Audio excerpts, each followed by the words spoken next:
नमस्कार दोस्तों, स्वागत है आपके अपने YouTube चैनल संस्कृत अड्डा पर। दोस्तों, आज की जो वीडियो इसमें हम बात करेंगे उपमान प्रमाण और शब्द प्रमाण के क्वेश्चन के बारे में। और ये जो यहाँ पर क्वेश्चन है उपमान और शब्द का, वेरी इंपॉर्टेंट जो है क्वेश्चन है, क्योंकि इसके बारे में एग्ज़ाम में ज़रूर पूछा जाता है, तो वेरी इंपॉर्टेंट है। और अगर आपने हमारी इससे पहले वाली जो वीडियो है नहीं देखी है, जिसमें हमने अनुमान का जो क्वेश्चन था उसको किया था, तो उसे आप आई बटन पे क्लिक करके देख सकते हैं, या फिर हमारे चैनल की जो प्लेलिस्ट है वहाँ पर जाकर आप जितनी भी वीडियो इन सभी को आप देख सकते हैं। और वीडियो शुरू करने से पहले अगर आपने अब तक हमारे चैनल को सब्सक्राइब नहीं किया तो सब्सक्राइब कर ले, और साथ में जो घंटी वाला आइकन है इसे दबाकर आप ऑल वाला जो ऑप्शन आएगा उस पर ज़रूर क्लिक कर लें, और वीडियो को लाइक कमेंट और शेयर ज़रूर करना। और आप हमारा जो दूसरा चैनल है रीडिंग लवर्स के नाम से, इसे भी सब्सक्राइब जरूर कीजिएगा, क्योंकि वैकेंसी से संबंधित जो भी नई वैकेंसी आती है या जो भी कुछ महत्वपूर्ण अपडेट आती है वो हम इस चैनल पर डालते रहते हैं, तो आप इसे सब्सक्राइब जरूर कीजिएगा। और इसका जो लिंक है आपको इस वीडियो के डिस्क्रिप्शन में मिल जाएगा, तो वहाँ से आप हमारे चैनल पर पहुँच जाओगे। तो बात करें यहाँ पर उपमान प्रमाण के क्वेश्चन की। आचार्य जो केशव मिश्र हैं, इन्होंने प्रत्यक्ष और अनुमान प्रमाण, इनके बाद जो तीसरा जो प्रमाण है ये उपमान को माना है।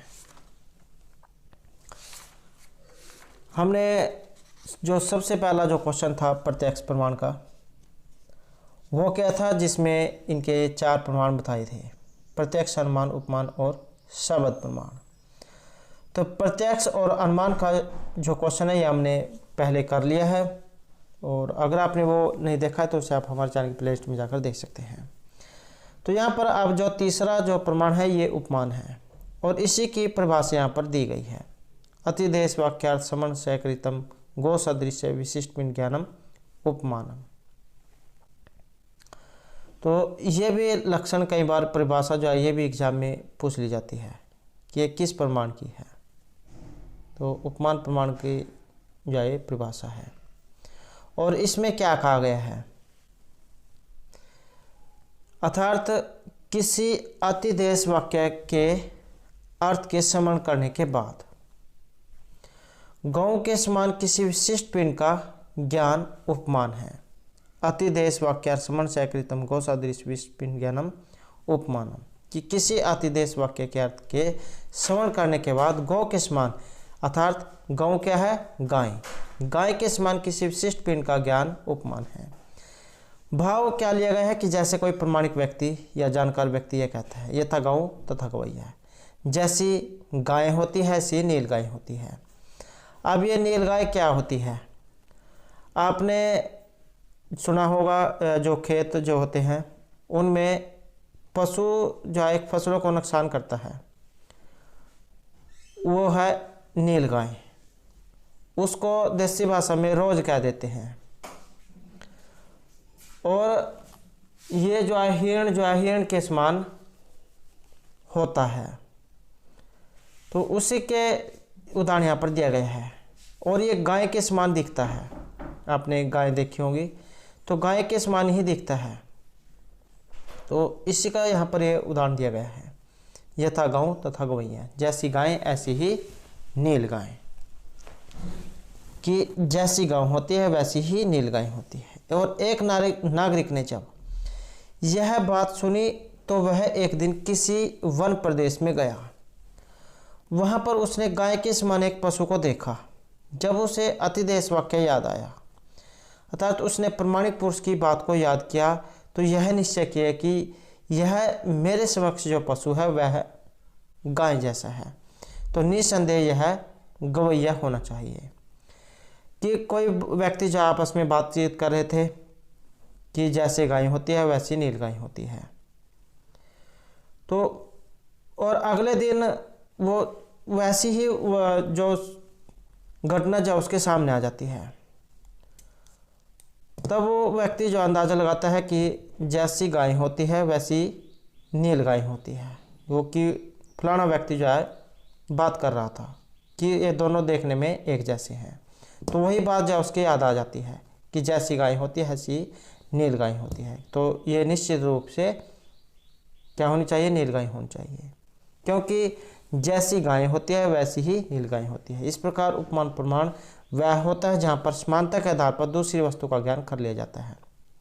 तो आप इसे कह सकते हैं कि अंदाजा लगाना, कि उसने अंदाजा लगा लिया कि जैसी पहली थी वैसे ही ये है। या आप इस तरह से समझ सकते हैं, जब आप कई बार जब एग्ज़ाम में मैथ के क्वेश्चन जब आप करते हैं और टीचर क्या है एक क्वेश्चन को करा देता है और अगले के कहता है कि ये भी इसी के समान है। तो इस प्रकार से आप देख सकते हैं। तो यहाँ पर ये गाय और नील गाय जो है इसका उदाहरण दिए गए हैं। जैसे नागरिक ने गांव के आधार पर गौएं का ज्ञान कर लिया, क्योंकि जो नील गाय जो होती है गाय के समान ही प्राणी है। तो यहाँ पर जो आचार्य केशव मिश्रा है इन्होंने इस उपमान के विषय में इस बात का संकेत किया है। संज्ञा संज्ञा संबंध प्रतीति रूपम उपमिति, अर्थात संज्ञा और संज्ञी के संबंध का ज्ञान उपमान प्रमाण है। भाव है कि संज्ञा एक वस्तु को देखकर संज्ञी समान वस्तु के ज्ञान के आधार पर उपमान प्रमाण होता है। भाव है कि पहले जिस वस्तु का अनुभव किया है उसी वस्तु की समानता को ज्ञात करके नई वस्तु का ज्ञान करना उपमान प्रमाण है। अर्थात आपने पहले कोई वस्तु देखी है और उसी के समान कोई नई वस्तु आप देख लेते हैं। तो जहाँ पर प्रत्यक्ष और अनुमान प्रमाण कार्य करने में असमर्थ होते हैं तो वहाँ उपमान प्रमाण के द्वारा साध्य की सिद्धि की जाती है। तो केशव मिश्र ने यहाँ पर उपमान का ये तीसरा प्रमाण बताया है। तो यह उदाहरण एग्जाम में कई बार पूछा जाता है, जैसे गाय वैसी नील गाय किसका उदाहरण है, तो उपमान प्रमाण जो है उसका ये उदाहरण है। तो ये तो जाए यहाँ पर उपमान प्रमाण का क्वेश्चन था। अब जब यहाँ पर जो शब्द प्रमाण जो है इसके बारे में पढ़ेंगे, तो आचार्य जो केशव मिश्र है इन्होंने तर्क भाषा में न्याय शास्त्र के अनुसार 4 प्रमाण पर विचार किया था। 4 प्रमाण कौन कौन से हैं, ये एग्जाम में क्वेश्चन आ जाता है कि तर्क भाषा में प्रमाण कितने माने गए हैं, तो 4 प्रमाण माने गए हैं। 4 प्रमाण कौन से हैं, प्रत्यक्ष, अनुमान, उपमान और शब्द प्रमाण। और एक आ जाता है कि तर्क भाषा के रचयिता कौन है, तो केशव मिश्र हैं। तो प्रत्यक्ष प्रमाण और अनुमान प्रमाण पर विचार करने के बाद उपमान प्रमाण पर विचार किया, जिसमें हमने पढ़ा कि जैसी गाय वैसी ही नील गाय। और यह स्पष्ट कर दिया गया कि जहाँ पर प्रत्यक्ष और अनुमान प्रमाण कार्य नहीं करते वहाँ पर उपमान प्रमाण कार्य करता है। अनुमान का जो हमने क्वेश्चन किया था उसमें हमने देखा था कि जहाँ पर जो है आग लगी होती है तो वहाँ पर धुआं भी होता है, या जहाँ पर धुआं होता है वहाँ पर अग्नि भी जरूर होती है। तो ये हमने अनुमान के क्वेश्चन में पढ़ा था। तो परंतु जहाँ पर ये तीनों प्रमाण कार्य नहीं करते वहाँ पर शब्द प्रमाण कार्य करता है। और शब्द प्रमाण की परिभाषा जो अभी यहाँ पर बताई गई है, जैसे आप्त वाक्यम शब्द है, आप्त के वाक्य को शब्द कहा जाता है। और ये जो यहाँ पर क्वेश्चन आया है आप्त वाक्य का, ये भी एग्जाम में पूछा जाता है कि ये किस कौन से प्रमाण का है, तो आप्त वाक्यम शब्द है। तो आप्त के वाक्य को शब्द कहते हैं। आप्त का अर्थ यहाँ पर बताया गया है, आप्त तुहु यथा बुतस्य अर्थ उपदेष्टा पुरुष है। तो आप्त क्या होता है, आप्त उस पुरुष को कहा जाता है जो वास्तविक बात को जानने वाला हो और हित का उपदेश देने वाला हो, अर्थात दूसरी की भलाई करने वाला हो। भाव है कि वह महान पुरुष जो सत्य को बताने वाला हो उसे आप्त कहते हैं। वेदों को ईश्वर के द्वारा रचित मानते हैं। सत्य बात कहने वाला ईश्वर है और उसके वचन वैदिक हैं। तो ईश्वर के जो वचन है यहाँ पर ये वैदिक माने गए हैं और जो आम व्यक्ति होते हैं उनके वचन को लौकिक माना गया है। तो वैदिक वाक्यों को भी आप्त वाक्य कहा गया है। लोक में जितने भी वाक्य हैं वे लौकिक अर्थात जो पुरुष जो होते हैं वह लौकिक पुरुष आम जनता उनके द्वारा कहे गए, अतः उन्हें पूर्ण रूप से प्रमाणिक नहीं माना जा सकता। और प्रत्येक वाक्य को शब्द प्रमाण के रूप में प्रस्तुत नहीं किया जा सकता और प्रत्येक प्रमाण को प्रमाण नहीं माना जा सकता। अतः प्रमाण वही होता है जहाँ पर कोई बात पूर्ण रूप से विश्वसनीय हो, अर्थात पूरे विश्वास के साथ या आप कह सकते हैं पूर्ण साक्ष्य के साथ प्रस्तुत की जाए। संसार में कोई बिरला ही आप्त होता है जिसके वाक्य को प्रमाणिक माना जाता है, अन्यथा संसार की किसी भी प्राणी के वाक्य को प्रमाणिक नहीं माना जा सकता, क्योंकि वह आप्त नहीं है। और यहाँ पर यह प्रश्न उपस्थित होता है कि वाक्य क्या है और इस विषय में तर्क भाषा में कहा गया है। वेरी वेरी इंपॉर्टेंट जो यहाँ से हो जाता है और वाक्य का क्वेश्चन, और बहुत बार जो एग्जाम में देखने को मिला है, तो वेरी वेरी इंपॉर्टेंट जो यहाँ से ये हो जाता है। वाक्यम तो आकांक्षा योग्यता सन्निधि मतानाम पदानाम समूह। तो वाक्य क्या होता है ये परिभाषा में यहाँ पर बताया गया है। वाक्य के लिए आकांक्षा योग्यता और सन्निधि इनका होना जरूरी है। अर्थात क्या कहा गया है कि आकांक्षा योग्यता एवं सन्निधि इन तीनों से युक्त पदों के समूह को वाक्य कहते हैं। अब ये क्या है, अब हम इनके बारे में पढ़ेंगे। तो पहला जो यहाँ पर रहेगा आकांक्षा। आकांक्षा का मतलब क्या होता है? आकांक्षा मतलब इच्छा, आपके अंदर इच्छा।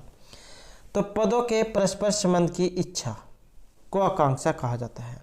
अर्थात पदों में परस्पर उपयुक्त संबंध होना चाहिए। यदि कोई कहता है कि गौ, अश्व हैं, पुरुष हैं, हस्ती, यहाँ पर पदों का समूह है परंतु वाक्य नहीं है। वाक्य मतलब लाइन नहीं बनी है। ये तो हमें पता लगा कि गाय है, घोड़ा है, पुरुष है, हाथी है, तो ये तो हमें पता लग गया, लेकिन हमें इनके वाक्य के बारे में पता नहीं लगा है। तो इस वाक्य में सभी संज्ञाएं मात्रा हैं, किसी की कोई आकांक्षा नहीं है, इच्छा नहीं है। और वाक्य कब बनेगा? वाक्य जब बनेगा जैसे पुरुष हैं गश्ती, पुरुष जाता है, या अश्व है गश्ती, या घोड़ा जाता है, या पुरुष घोड़े को लेकर जाता है, तो ये हो गया वाक्य। ये अगर ये सारे अलग अलग नाम हैं, गो, अश्व है, पुरुष है, हस्ती, तो ये वाक्य नहीं है। वाक्य बनने के लिए यहाँ पर इनको मिलान होना जरूरी है। जैसे पुरुष है गश्ती, तो यहाँ पर आकांक्षा है।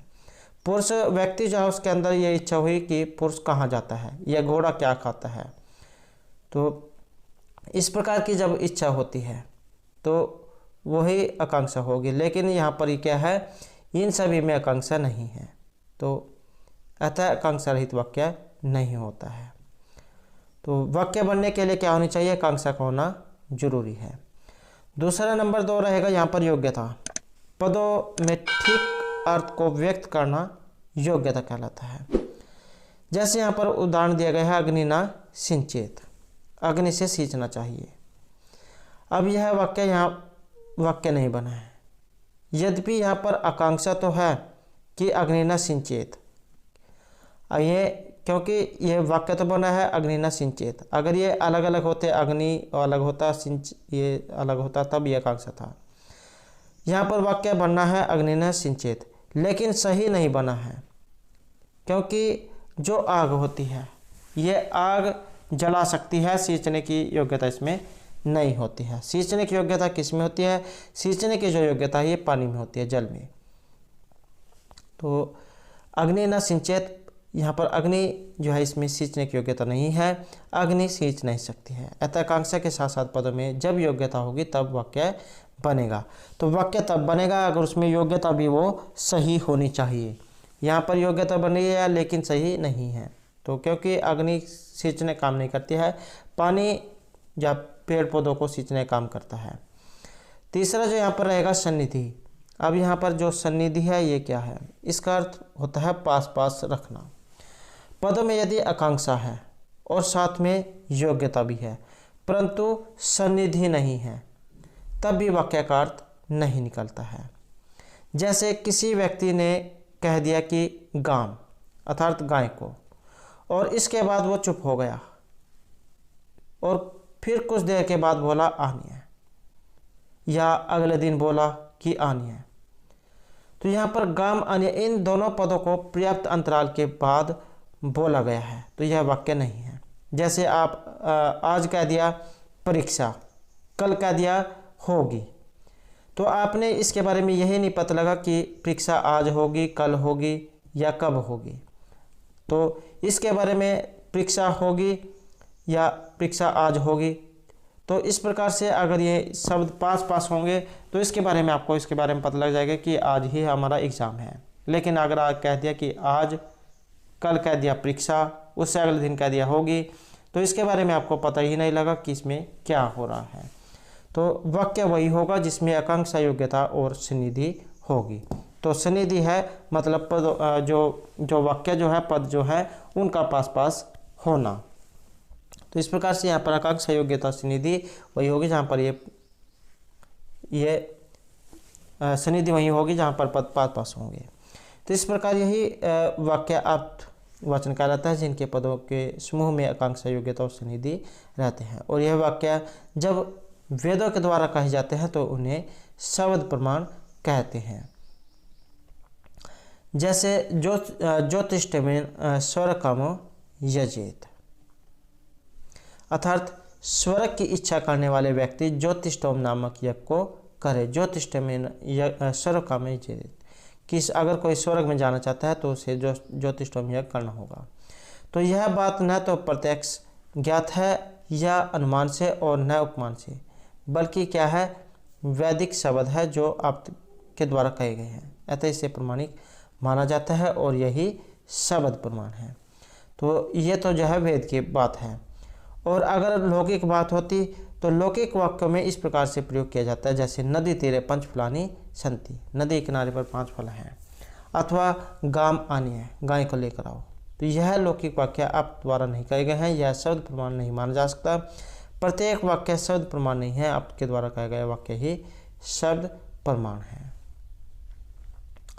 तो इस प्रकार से यहाँ पर जो उपमान प्रमाण और शब्द प्रमाण जो है इनके बारे में बताया गया है। तो ये जो है यहाँ पर हमारा आज का महत्वपूर्ण क्वेश्चन था। और अगर आपने अब तक हमारे चैनल को सब्सक्राइब नहीं किया तो सब्सक्राइब कर ले और हमारे साथ अंत बनाने के लिए धन्यवाद।